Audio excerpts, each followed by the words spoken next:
Muy buen día para todos.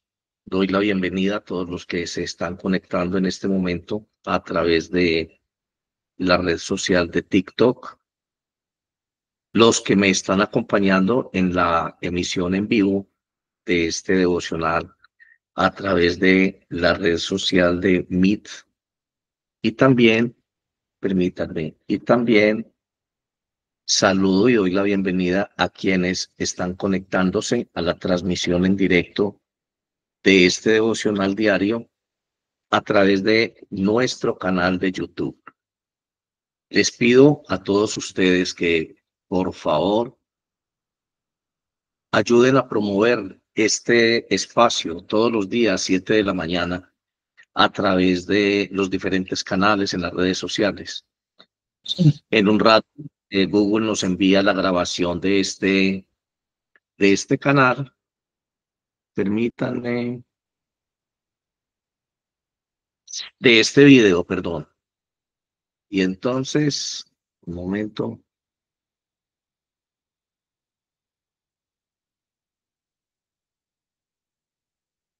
Ok.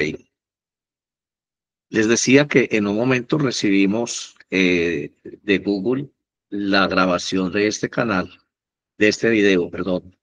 Y luego entonces lo bajamos, lo editamos y lo publicamos en Instagram y lo publicamos en Facebook. Así que hacemos nuestro mejor esfuerzo para esto y esperamos que ustedes nos acompañen y que ustedes nos ayuden con la difusión de estos devocionales. De hecho, no sé si ustedes puedan, no conozco muy bien la forma en que se maneja TikTok, pero si en este momento ustedes están en posibilidad de retransmitir o compartir este video, apreciaría mucho que lo hicieran. De verdad, todos somos responsables de la evangelización, todos somos hijos de Dios y todos tenemos un compromiso con la gran eh, empresa de Dios, que es la salvación. Hoy es un día muy especial. Vamos a tocar un tema y les invito a todos a quedarse. Tocaremos un tema que es llamado el gozo y la paz. Vamos a hablar un poquito del gozo, qué es el gozo y qué es la paz como frutos del Espíritu Santo. Suena el tema así como un poco ambiguo, quizá, o etéreo, o subjetivo, pero van a ver que vamos a bajar este tema con mucha precisión pastoral a la vivencia de cada uno de nosotros. Doy la bienvenida de nuevo, como les digo, a todos ustedes que están ya conectados. Veo algunas personas, unos nombres ya muy conocidos, familiares para mí. Aprecio mucho los comentarios que hacen después de cada devocional. Eso nos ayuda a nosotros a medir la capacidad, la forma en que se están entendiendo y comprendiendo estos mensajes. También estamos muy contentos por la forma en que ustedes están comentando estos eventos que estamos haciendo cada día. Tenemos la posibilidad de interactuar con ustedes a través de nuestro WhatsApp más 57 315 040 0589. Sin más, entonces, vamos a iniciar en el nombre del Padre, del Hijo y del Espíritu Santo. Amén.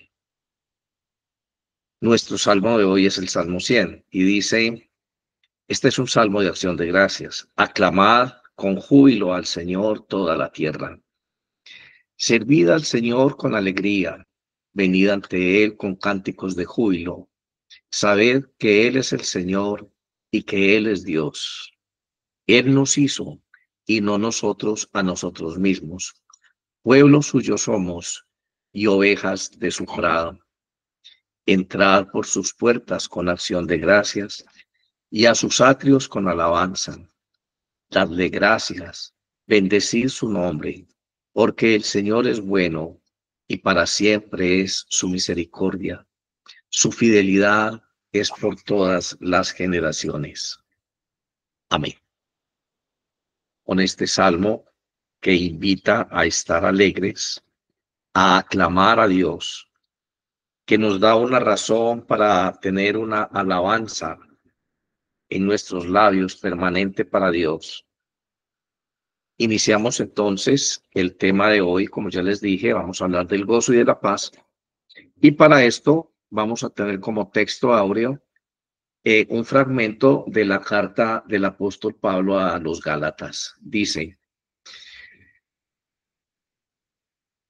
porque vosotros, hermanos, voy a leer del versículo 13 al 17. Ok.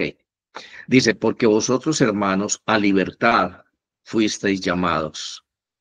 Solo que no uséis esta libertad como pretexto para la carne, sino servíos por amor los unos a los otros. Porque toda ley es una palabra, perdón, porque toda la ley en una palabra se cumple en este pretexto, y es amar y a tu prójimo como a ti mismo. Pero si os mordéis y os devoráis unos a otros, tened cuidado, no sea que os consumáis los unos a los otros. Digo pues, amad y andad en espíritu, y no satisfagáis los deseos de la carne, porque el deseo de la carne es contra el espíritu, y el espíritu es contra la carne.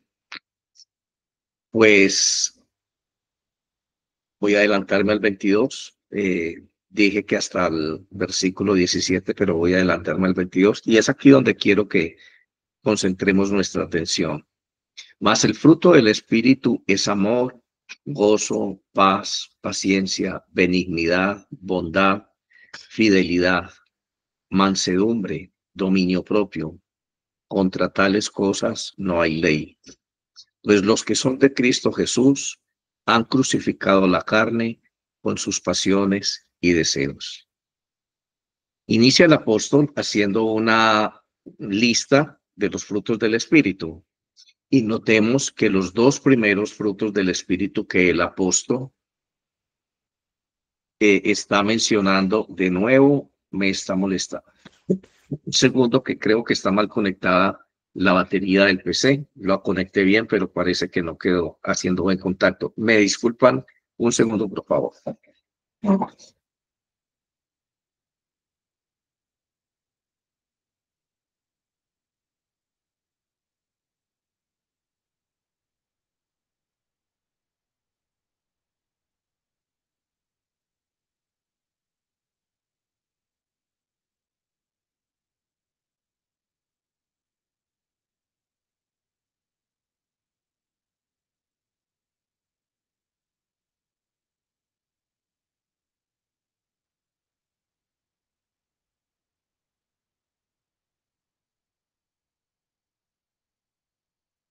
Me excusan y vuelvo a retomar la idea que traía. El apóstol entonces, cuando le escribe a los Gálatas, luego de hablar de una exhortación, de hacerles, perdón, una exhortación a vivir según el Espíritu y no según la carne, satisfaciendo los deseos de la carne.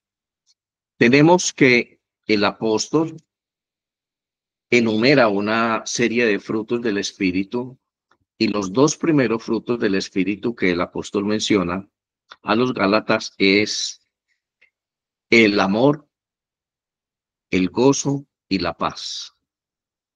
El amor, el gozo y la paz.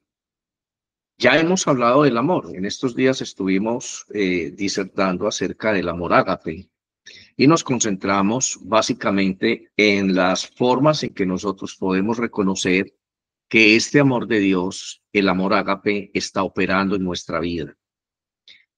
Bueno, hoy vamos a hablar entonces del gozo y de la paz. Para esto, hagamos una breve introducción explicatoria de lo que significa el gozo. ¿A qué se refiere el apóstol cuando está hablando del gozo? ¿Cómo podemos nosotros comprender el gozo al que se está refiriendo el apóstol Pablo en esta misiva, en esta carta que le envía a los Gálatas?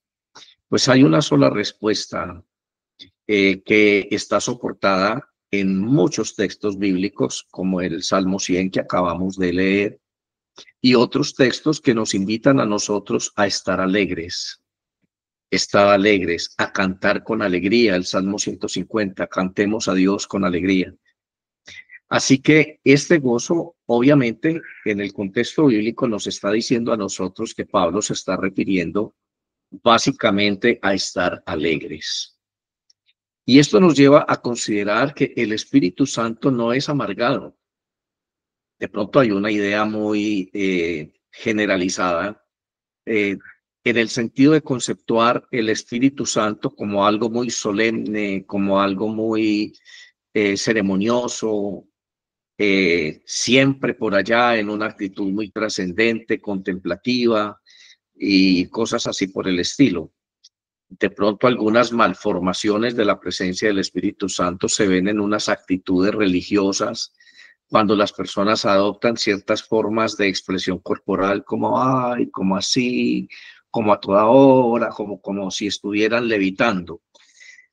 No, el Espíritu Santo es todo lo contrario. El Espíritu Santo es alegría. Pero ¿cómo entender esa alegría a la que hace referencia la Biblia? Bueno, como en la naturaleza humana, nosotros nos alegramos por los triunfos. Notamos que las personas se alegran por el triunfo de su equipo de fútbol, de su equipo en el deporte que elijan. Nos alegramos en contextos de la vida cotidiana, como el grado universitario. Nos alegramos porque nos ascienden de posición en el trabajo, porque alguna cosa sucede y nos hace alegres, ¿no? Esa es una forma de nosotros reflejar el, la satisfacción por haber luchado, por haber trabajado por algo. No hay una alegría mayor a la que una madre experimenta cuando tiene un bebé, cuando experimenta la maternidad. 9 meses de luchas, 9 meses de cuidados, 9 meses de espera, 9 meses de amor. Todo tiene sentido en un solo segundo cuando nace su hijo y ella está alegre, ella está feliz. Lo mismo, cada uno de nosotros tendrá sus motivos particulares para estar alegres, pero generalmente nosotros no ponemos atención o no hemos llamado la atención a lo que Jesús dice al respecto. Cuando Jesús habla respecto de la alegría, nos da un motivo para estar alegres y dicen confíen. Confíen, y la razón que Dios da, que Jesús que es goza para que nosotros tengamos una confianza, un gozo en nuestro corazón, es que Él ha vencido al mundo. Bueno, ¿hasta dónde nosotros hemos discernido adecuadamente como cristianos la obra de Cristo, el misterio de Cristo? Nunca nos vamos a cansar de dimensionar, de meditar, de reflexionar sobre las consecuencias de la vida consagrada, de esa santidad que acompañó a Jesús durante toda su vida terrestre como ser humano, y la victoria en la cruz. Esa victoria que posibilitó que mi nombre esté escrito en el libro de la vida. Esa victoria que hizo posible que yo volviera a nacer de nuevo, que las cosas viejas pasaron, que esa naturaleza pecaminosa que antes gobernaba mi vida, mis pensamientos y todo mi ser, ahora ya es cosa del pasado. Jesús venció al mundo. Jesús tuvo la mayor victoria que el cosmos creado pudo haber presenciado. Y si yo realmente he comprendido el llamado de Cristo, he comprendido el amor de Cristo y el sentido del mensaje del Evangelio, entonces eso me hace pensar a mí que en medio de las tribulaciones en medio de la angustia, en medio de las dificultades de lo cotidiano, hay algo muy profundo en mí que me recuerda que ya no pertenezco a este mundo, que esos sufrimientos y que esas angustias son pasajeras, que tengo un llamado a disfrutar la eternidad con gozo, con alegría, junto a mi Dios y mi Salvador. Esa posibilidad de continuar la existencia que Dios trazó para mí desde el primer momento en que me llamó a la vida. Yo era un proyecto en el corazón de Dios. El pecado se interpuso y estableció enemistad entre Dios y yo, pero esa misericordia divina, ese amor infinito de Dios, interpretado por Jesús y llevado a cabo por Él, ese compromiso de Jesús como Hijo de Dios en los proyectos del Padre, en este proyecto salvífico, que lo llevó a no estimar su divinidad y humillarse, entre comillas, a asumir la condición de hombre. Bueno, ese fruto del Espíritu del que está hablando Pablo a los Gálatas es el gozo que proviene precisamente de comprender lo que significa la victoria de Cristo. Para los fanáticos de los deportes, ellos estallan en alegría porque celebran la victoria de sus equipos. Algunas personas están alegres porque están celebrando la victoria, sobre todo una cantidad de inconvenientes, desafíos, dificultades propios de un proceso de formación académica que culmina con un grado universitario. Y como les digo, cada ser humano tendrá un motivo para estar alegre, pero siempre esto implica un concepto de victoria, de haber vencido, de haber superado ciertas dificultades. Esta comprensión lleva al cristiano, debe llevar al cristiano que ha entendido el ministerio de Cristo a estar alegre. Pablo escribe a los filipenses y les dice, estad siempre alegres. Y lo repite de nuevo y les dice, otra vez os digo, estad siempre alegres. Esta exhortación de Pablo a la alegría es una constante en el Nuevo Testamento. Siempre el Nuevo Testamento nos está invitando a tener una vida confiada, una vida alegre, y el gozo de nuestro espíritu, el gozo y la paz que esto produce en nuestro corazón es fruto de la comprensión del ministerio de Cristo.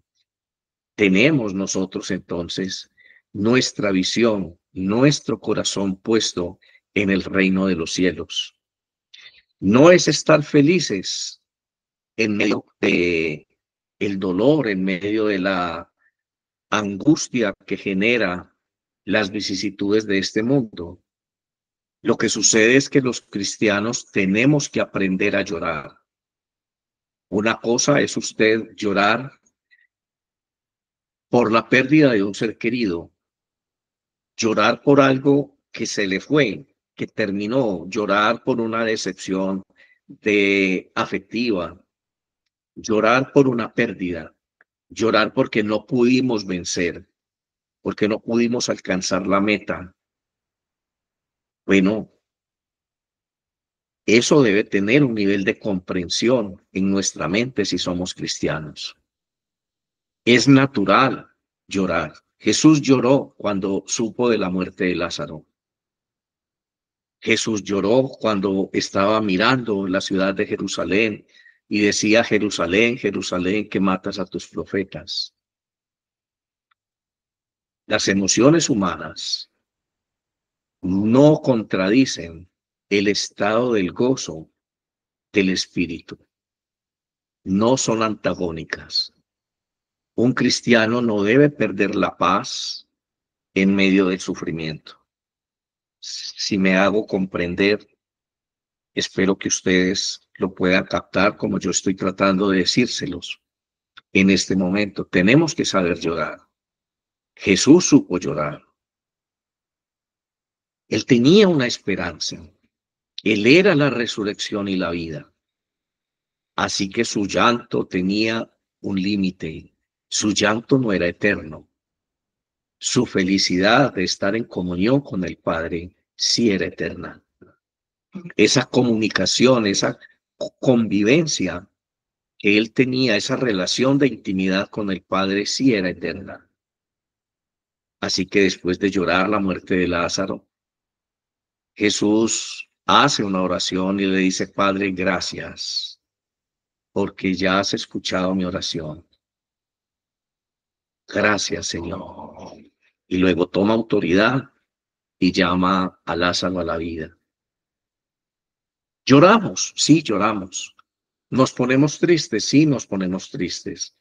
Es natural, es humano expresar nuestras emociones cuando son dolorosas, cuando son agresivas, cuando nos roban el bienestar, eh, cuando lesionan nuestra humanidad. Pero no puede esta dimensión de dolor afectar la dimensión espiritual que hay en mí.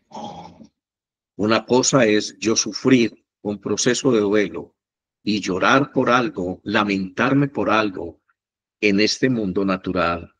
Y otra cosa muy diferente es el gozo que en el espíritu, como cristiano, como hijo de Dios, experimento con el solo hecho de recordar el sacrificio de Cristo en la cruz, la forma en que Él venció en la cruz y posibilitó, vuelvo y repito, la inscripción de mi nombre en el libro de la vida. La Biblia nos dice a este respecto algo bastante particular, ¿no? En el libro de Proverbios hay un texto, un versículo que nos exhorta diciendo así: mejor es pasar tiempo en la casa con luto que pasar tiempo con la alegría de los necios. Qué oportuno este versículo, esta exhortación del libro de Proverbios. Nos dice que es mucho mejor pasar tiempo con luto y dolor en mi casa que pasar tiempo, el mismo eón de tiempo, con la alegría o compartiendo la alegría de los necios. ¿Cuántas veces en el día tú y yo somos invitados a compartir la alegría de los necios? En los grupos de trabajo hay risotadas, hay manifestaciones de euforia, porque se hace bullying contra otra persona, porque alguien está ufanándose de sus logros, entre comillas, en la seducción de las mujeres, o está ufanándose de la capacidad que tiene de su ego de humillar y de minimizar a los demás. ¿Cuántos se están riendo por chistes de doble sentido que degradan la dignidad humana? No sé cuál sea el motivo de gozo. En este mundo hay muchos, pero la Biblia te está diciendo que es mucho mejor ese momento, ese espacio de tiempo, vivirlo con un luto en tu casa, que compartirlo con los necios que se comportan de esta manera. Y la razón es sencilla y la acabamos de mencionar.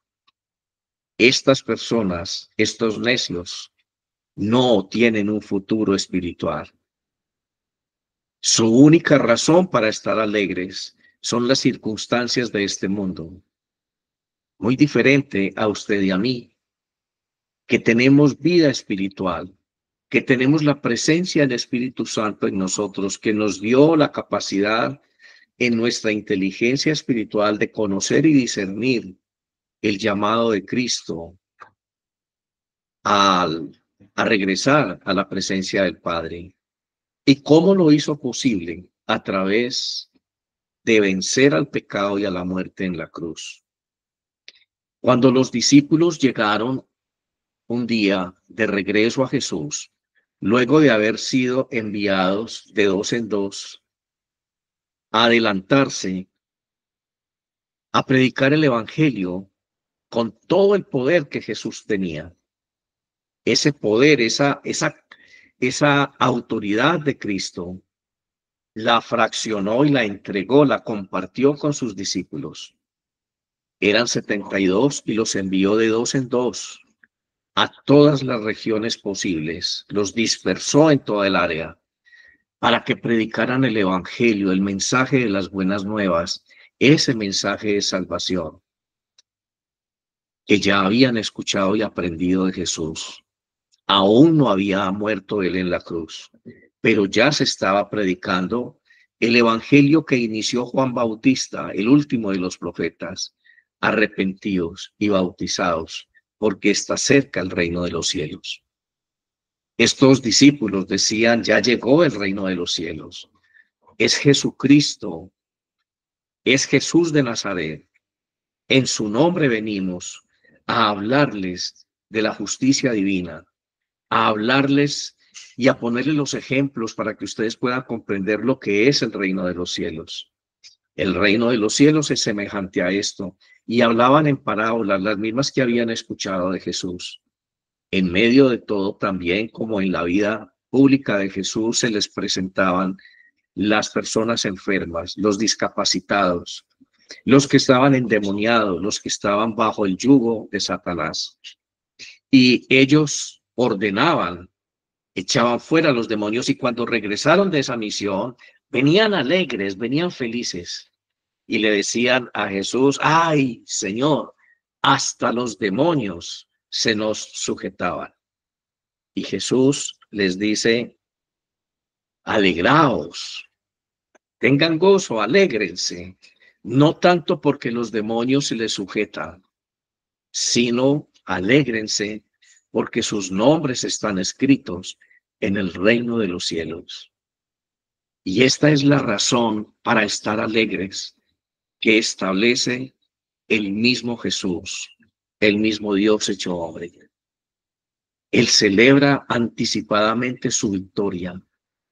Todavía no había llegado el momento de la crucifixión y él ya estaba anticipando la victoria en la cruz y les decía: alégrense, porque sus nombres están escritos en el reino de los cielos.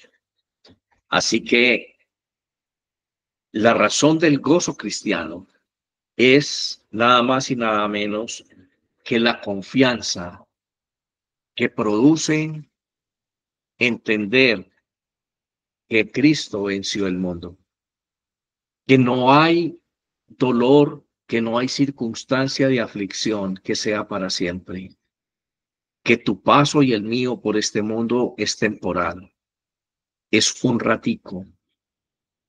Quienes ya tenemos ciertos años cumplidos, miramos hacia atrás y nos parece que fue ayer que estábamos asistiendo a la escuela, asistiendo a la universidad. Vemos la vida en 5 minutos. Yo creo que es algo que podemos hacer, no necesariamente desde la perspectiva de una edad adulta, sino que cualquier persona puede hacer esta introspección hacia el pasado. No vamos a estar aquí para siempre. Aquí solamente vivimos en un valle de desesperanza. Vuelvo y repito, hay una gran diferencia entre los que no conocen a Cristo, entre los que no tienen esa esperanza, ese llamado, esa realidad del amor de Dios en sus vidas, y los que sí la tenemos. Así que el cristiano está llamado a estar gozoso y a tener paz. Hablemos de paz. En Israel, el término para la paz en hebreo se traduce shalom. Y rápidamente me voy a referir a esto. Cuando usted mira la historia de Israel en el Antiguo Testamento, siempre va a estar mirando y observando una historia de guerra. Mire, en todo el tiempo de Israel narrado en el Antiguo Testamento, que fueron muchos, muchos años, solamente hubo 10 años de paz. Solamente que se registra en el dato bíblico, Israel tuvo un momento de paz por 10 años en el reinado del rey Salomón. De resto, Israel siempre estaba en guerra, siempre estaba defendiendo su territorio, siempre estaba luchando contra los invasores, nunca había paz. Por otro lado, los profetas estaban diciéndole al pueblo, arrepiéntanse. Si se arrepintiera mi pueblo sobre el cual mi nombre es invocado y oraren y buscaren mi rostro, entonces yo escucharé desde los cielos y sanaré su tierra. Qué hermosa profecía esa, ¿no?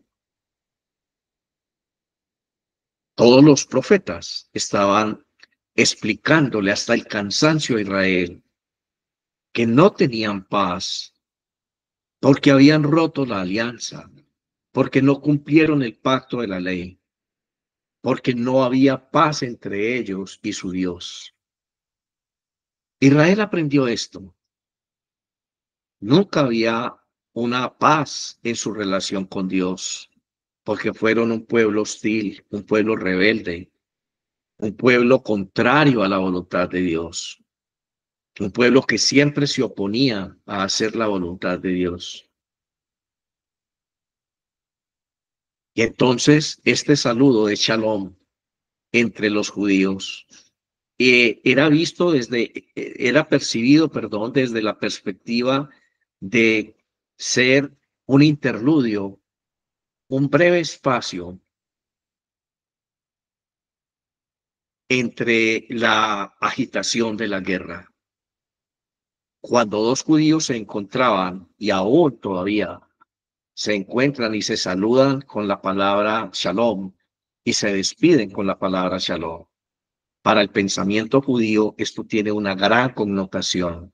Y es que en ese momento en que yo le digo a alguien shalom, es la paz esté contigo, es recordarle el amor de Dios a su pueblo, es recordarle que a paz nos llamó el Señor, es recordarle que debo esforzarme por entrar en la paz que me ofrece Dios, pero que la guerra no necesariamente debe ser librada con espadas y lanzas, derramando sangre.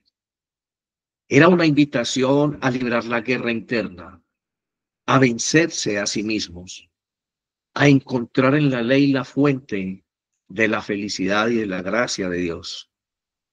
Hasta hoy Israel sigue luchando por la paz. En este momento estamos hablando usted y yo, y los tanques de guerra y todo el arsenal bélico de Israel está defendiendo la paz. Hizo carrera en el Antiguo Testamento una exhortación permanente a Israel que podemos condensar en una frase muy conocida por ustedes y por mí. Oremos por la paz de Jerusalén. Jesús mismo, cuando estaba en este sitio alto mirando a Jerusalén, lloraba y decía, Jerusalén, Jerusalén, que matas a tus profetas. La paz de Jerusalén. Orar por la paz de Jerusalén. Jerusalén es la ciudad de Dios, el sitio donde Dios permaneció allí en el templo de Jerusalén por mucho tiempo con su pueblo. Templo que fue profanado, templo que fue utilizado como sitio de mercaderes, templo que perdió el propósito que Dios tenía en él para permanecer en medio de su pueblo. Israel estuvo en una constante guerra con sus enemigos toda su historia. Pero en contraste, hablando de paz, en el Nuevo Testamento, el mismo apóstol Pablo que nos habla y nos exhorta a estar alegres, también no ahorra palabras para decirnos que como seres humanos tenemos una naturaleza carnal, una naturaleza humana que está en constante lucha oponiéndose a Dios. Él mismo lo reconocía en su experiencia.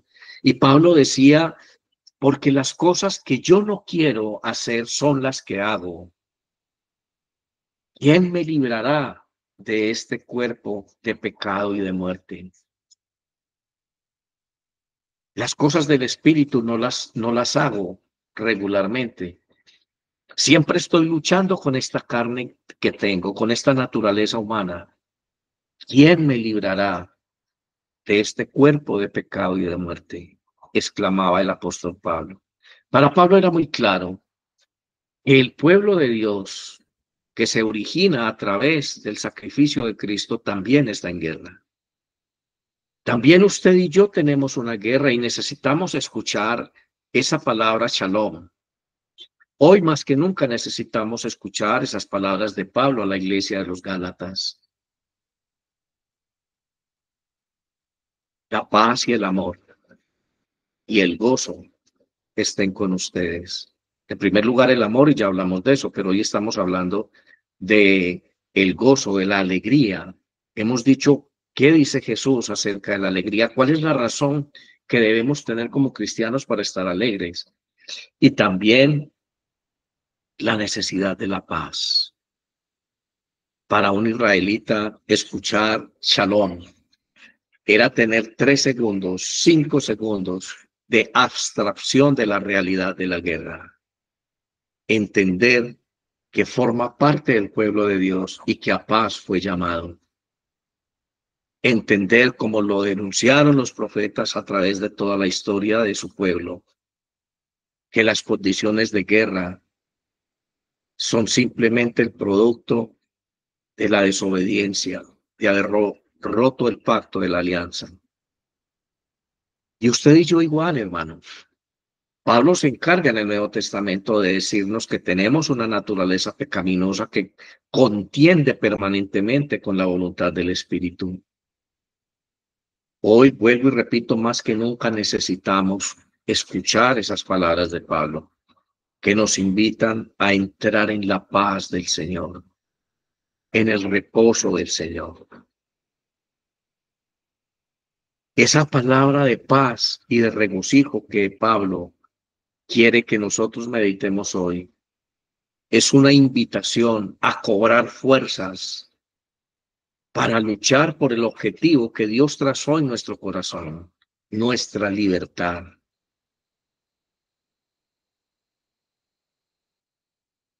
Dios hizo posible a través de Jesucristo que tu nombre y el mío estén escritos en el reino de los cielos. Pero el camino de la cruz no lo puede Jesús transitar por nosotros. Él envió al Espíritu Santo para que nos acompañe, para que nos guíe, para que nos fortalezca. Pero quienes debemos trasegarlo paso a paso somos usted y yo. La enemistad, esta guerra espiritual que libramos en el Nuevo Testamento, los renacidos por el Espíritu Santo, igual que lo hicieron los israelitas y lo siguen haciendo ellos en el contexto de su fe judía, nos hace también igual que ellos estar luchando con Dios, estar luchando con el prójimo y con nosotros mismos. Esa es una batalla de no acabarse nunca. Y quizá nosotros ponemos más atención en aquellas cosas que nos contristan, porque atacan ese sentido de posesión, de pertenencia, van en contra de esa idea de bienestar y de felicidad que tenemos todavía abstraída de un mundo que no conoce a Dios. Nos frustramos y lloramos porque no tenemos casa, porque no tenemos carro, porque no podemos tener la vida del vecino, no sé qué cosas. Y eso produce en nosotros odios, rencores, resentimientos, envidias. y cada día nos condena porque estamos perdiendo la batalla. Si comprendiéramos la naturaleza de nuestra guerra, entonces estaríamos nosotros conscientes de que ya Dios hizo la mitad del trabajo. Ya Él lo hizo posible. Jesús dijo en la cruz, todo está consumado, todo está hecho.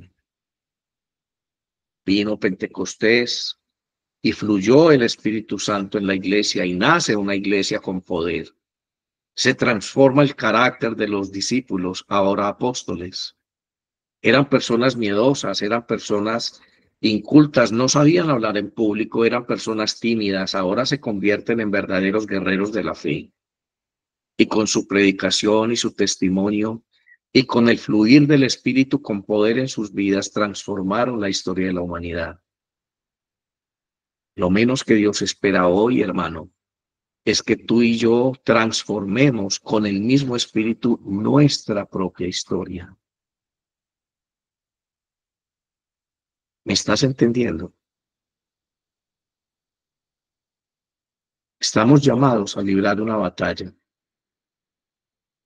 para no seguir contendiendo con Dios, para no seguir contendiendo con el prójimo, amarlo como a nosotros mismos, como lo decía la Escritura a los Gálatas que leímos hace un rato, y también para estar en paz con nosotros.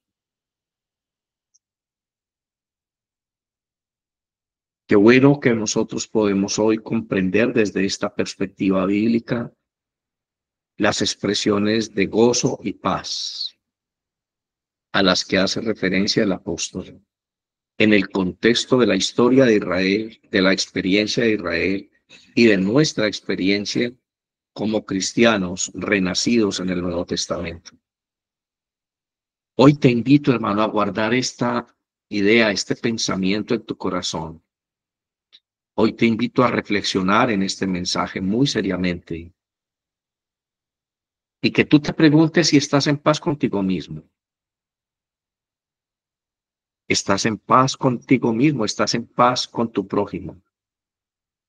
¿Hay paz en tu corazón, en la relación con tu madre, con tu padre, con tu esposo, con tus hijos, con tus amigos?